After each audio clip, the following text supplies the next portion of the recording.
December 1968. Marie Bassett is walking on this beach with her dog at low tide. Her attention is drawn to a commotion at the water's edge. A couple 100 feet away, she sees a long snake-like creature thrashing like it's stranded on the beach. She watches in awe as the creature eventually swims out and disappears into the depths. She believes she saw the legendary Catborosaurus that day. That is Canada's Pacific sea serpent. There have been a number of sightings of these serpent-like creatures in these Pacific waters, perhaps the most famous being that of Captain Cyril Andrews, who in the 1930s, along with a companion, had a sighting and quite the encounter in Cadboro Bay on Vancouver Island. Another prominent mariner, Captain William Hagland, also had a sighting and an incredible story of capturing a small one. Sightings of these strange creatures have been made by commercial fishermen for over a century. Although most of these sightings have never been publicized, they're simply stories told from one person to another. Stories of these serpents are featured in First Nations legends, from the sea to the lakes of British Columbia. Lake Okanagan, where the mystery is still thriving. Most people that see them are misinterpreting wave action as actual serpents.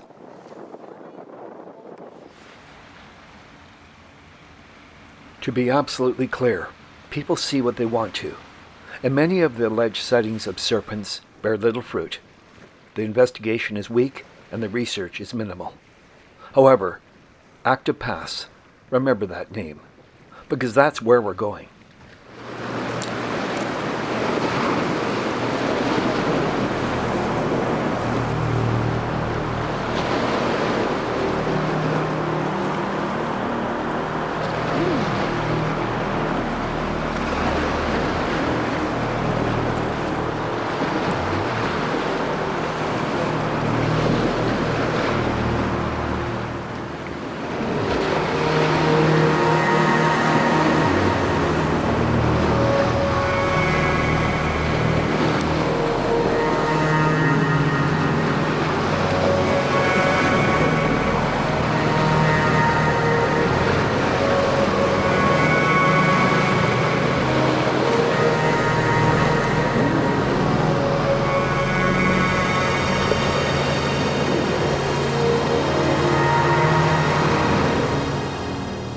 In the past few years, there have been sightings of strange creatures in the waters around the Gulf Islands, Galiano Island, Main Island, North and South Pender Islands, Salt Spring Island as well.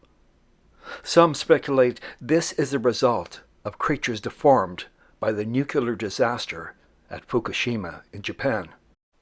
There have been some conversations and chatter on the mighty interweb about creatures born of the event at Fukushima.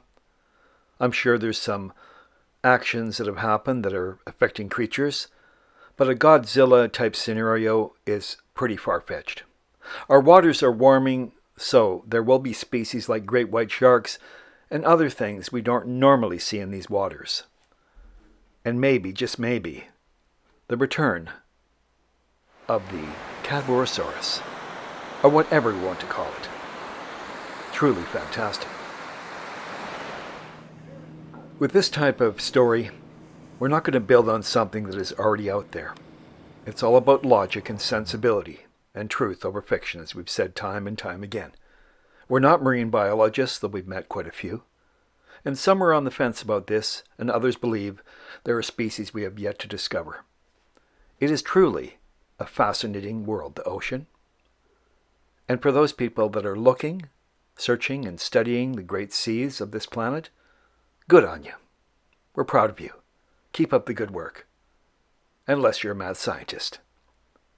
We would like to take this time to thank people that have helped us along the way. One, Captain Cyril Andrews and his wife Betty, long gone but never forgotten. We love these people.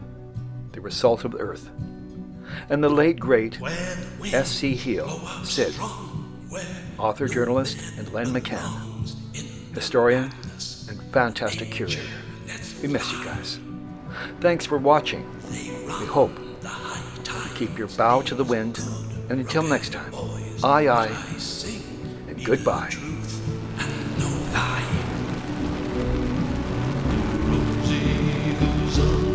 As the sea sings her song, the men hold their firm and dry true.